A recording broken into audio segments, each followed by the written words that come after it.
சட்டமன்ற மழைக்கால கூட்டத்தொடர் தொடங்கி நடைபெற்று வருகிறது. 14ஆம் தேதி தொடங்கிய இந்த கூட்டத்தொடர் தொடர்ந்து 4 நாட்கள் நடைபெறும் என அறிவிக்கப்பட்டிருந்த நிலையில் இன்றோடு இந்த கூட்டத்தொடர் முடிவடைகிறது. இந்த நிலையில் சட்டமன்ற நிகழ்வுகள் நேரலை செய்யப்படும் என 2021ஆம் ஆண்டு திமுக அரசு வாக்குறுதி கொடுத்திருந்த நிலையில் ஆளுங்கட்சியினர் பேசக்கூடிய நேரலை நிகழ்வுகள் மட்டுமே நேரலை செய்யப்படக்கூடிய நிலையில் எதிர்க்கட்சிகள் பேசுவது நேரலை செய்யப்படுவதில்லை, கூட்டணியில் இருக்கக்கூடிய உறுப்பினர்கள் பேசுவது கூட நேரலை செய்யப்படுவதில்லை என்ற குற்றச்சாட்டு முன்வைக்கப்படக்கூடிய நிலையில் சட்டமன்ற நேரலையை பொறுத்தவரை கொடுத்த வாக்குறுதியை திமுக அரசு மீறுகிறதா என்ற கேள்வி எழுந்திருக்கிறது. அது குறித்த நேரலையை பார்த்து வருகிறோம். இது குறித்து பேசுவதற்காக நம்முடைய செய்தியாளர் ராஜேஷ் இணைந்திருக்கிறார். அவரிடம் பேசலாம். ராஜேஷ், இந்தியா கூட்டணியில் இருக்கக்கூடிய திமுக எம்பிக்கள் நாடாளுமன்றத்தில் எதிர்க்கட்சிகள் பேசுவது நேரலை செய்யப்படுவதில்லை என்ற ஒரு குற்றச்சாட்டை நாடாளுமன்றத்தில் வைக்கிறாங்க. ஆனா இங்க சட்டமன்றத்தில் எதிர்க்கட்சிகள் பேசக்கூடியதை நேரலை செய்யப்படுவதில்லை. சட்டமன்ற கூட்டத்தொடர் முடிந்த பிறகும் கூட எதிர்க்கட்சிகள் பேசியது தொடர்ந்து அந்த வீடியோக்கள் நமக்கு கிடைக்கப்பெறுவது கிடையாது. அப்போ நாடாளுமன்றத்தில் ஒரு நீதி, சட்டமன்றத்தில் ஒரு நீதியா என்ற கேள்வியும் எழுது. அதே மாதிரி கொடுத்த வாக்குறுதியை திமுக அரசு மீறி இருக்கிறாங்களா என்ற கேள்வியும் எழுப்பப்படுதில்லை.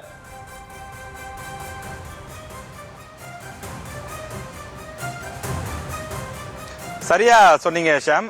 இப்ப தற்போது நாம் சட்டப்பேரவைக்கு வெளியில் தான் நின்று கொண்டிருக்கிறோம். சட்டப்பேரவையிலே நீங்கள் சொல்வது போல அதே விஷயம்தான் நடைபெறுகின்றது. அதாவது இந்தியா கூட்டணியினுடைய அந்த முக்கிய கோரிக்கை என்பது என்னவென்றால், நாடாளுமன்றத்தில் எதிர்க்கட்சிகள் பேசும்போது ஏன் நேரலை துண்டிக்கப்படுகின்றது? இதே ஆளுங்கட்சியை சார்ந்தவர்கள், பாஜகவை சார்ந்தவர்கள் பேசும்போது நேரலை முழுமையாக காட்டப்படுகிறது. ஆனால் காங்கிரஸ் கட்சியோ திமுகவோ நாங்கள் ஏதாவது பேசினால், ஏதாவது முழக்கம் எழுப்பினால், கோரிக்கை வைப்பதற்காக எழுந்தால் உடனடியாக கேமரா சபாநாயகரை நோக்கி திரும்பி விடுகிறது.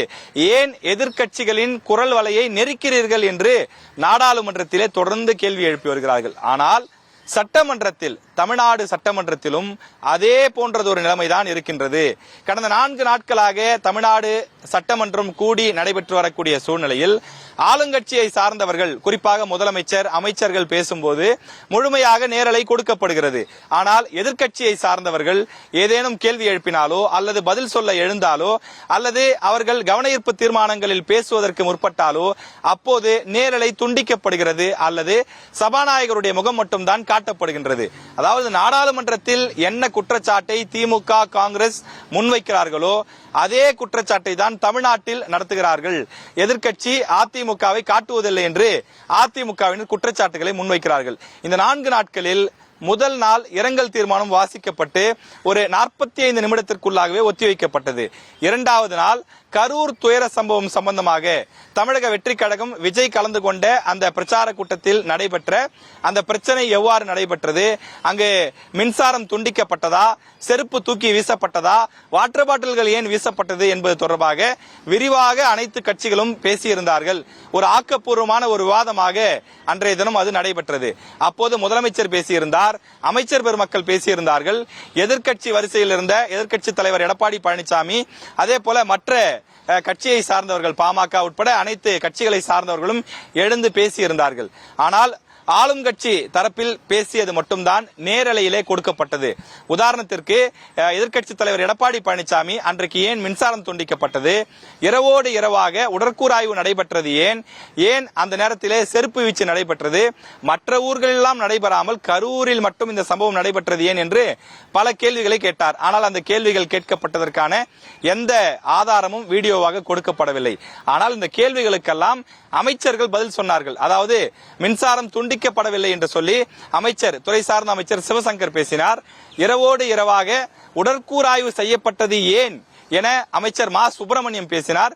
அதே போல மூத்த அமைச்சர்களான KN நேரு, ஏவா வேலு அவர்கள், இது போன்ற பல அமைச்சர்கள் எழுந்து தங்கள் தரப்பில் இருக்கக்கூடிய நியாயம், ஆளும் கட்சி செய்த நடவடிக்கைகள், இது போன்ற பல உண்மையான பல தகவல்களை அவர்கள் எடுத்து தெரிவித்தார்கள். ஆனால் அந்த தகவல்கள் மட்டும்தான், ஆளும் கட்சி அமைச்சர்கள் பேசிய தகவல்கள் மட்டும்தான் நேரலையில் வழங்கப்பட்டது. ஆனால் எதிர்க்கட்சி வரிசையில கேள்வி எழுப்பியவர்களுடைய விஷயங்கள் நேரலையிலே கொடுக்கப்படவில்லை. எடப்பாடி பழனிசாமி அவர்கள் எழுப்பிய எந்த கேள்வியுமே நேரலையிலே கொடுக்கப்படவில்லை. பொதுவாகவே தமிழ்நாடு சட்டமன்றத்தில் கேள்வி பதில் நேரத்தின் போது எழுப்பப்படக்கூடிய கேள்விகள் மட்டும்தான் நேரலையிலே கொடுக்கப்படுகிறது. அதன் பிறகு எதிர்க்கட்சி வரிசையில் இருப்பவர்கள், குறிப்பாக 0 அவர் என்று சொல்லக்கூடிய நேரமில்லா நேரத்தில் பேசக்கூடிய எந்த விஷயமும் லைவிலே நேரடியாக வெளிவருவது இல்லை. இது ஒரு மிகப்பெரிய குற்றச்சாட்டு என்று அதிமுக உள்ளிட்ட எதிர்க்கட்சி வரிசையில் இருக்கக்கூடியவர்கள் தொடர்ந்து கேள்வி எழுப்பி வருகிறார்கள். பாமக கூட இது சம்பந்தமாக பல முறை பத்திரிகையாளர் சந்திப்பிலும் அறிக்கை வாயிலாகவும் கேட்டிருக்கிறது. இத்தனைக்கும் இது 2021 திமுகவினுடைய தேர்தல் வாக்குறுதி.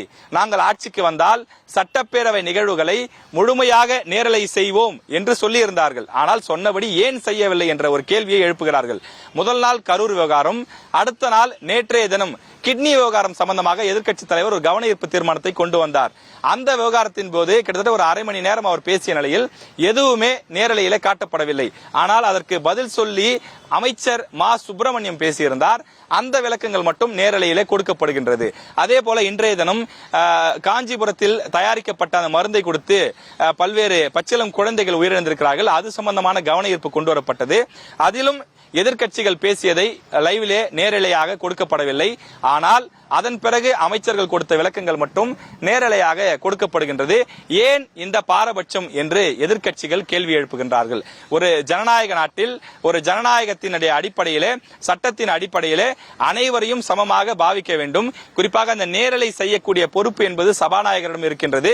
இது சம்பந்தமாக கடந்த காலங்களிலே பத்திரிகையாளர் சந்திப்புகளிலே பலமுறை செய்தியாளர்கள் கேள்வி எழுப்பியிருக்கிறார்கள்.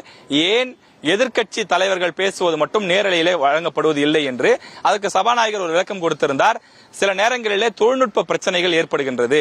அவ்வாறு தொழில்நுட்ப பிரச்சனைகள் ஏற்படும் போது நேரலை கொடுக்க முடியாத சூழல் ஏற்படுகிறது என்று சொல்லியிருந்தார். அதற்கு எதிர்க்கட்சி தரப்பிலிருந்து பதில் கேட்கப்பட்டது. அது எப்படிங்க, ஆளுங்கட்சி பேசும்போது மட்டும் தொழில்நுட்ப பிரச்சனை சரியாயிடுது, எதிர்க்கட்சி பேச எழுந்த உடனே தொழில்நுட்ப சிக்கல் வந்துருது, இது என்ன புது டெக்னாலஜியா இருக்கே அப்படின்னு சொல்லி அவர்கள் சொல்லியிருந்தார்கள். எனவே இது போன்ற நிலை இருக்கக்கூடாது. ஆளுங்கட்சி எதிர்க்கட்சி யார் பேசினாலும் லைவிலே முழுமையாக காட்ட வேண்டும் என்பதுதான் எதிர்க்கட்சிகளுடைய ஒரு நீண்ட நாள் கோரிக்கையாக இருந்து வருகிறது.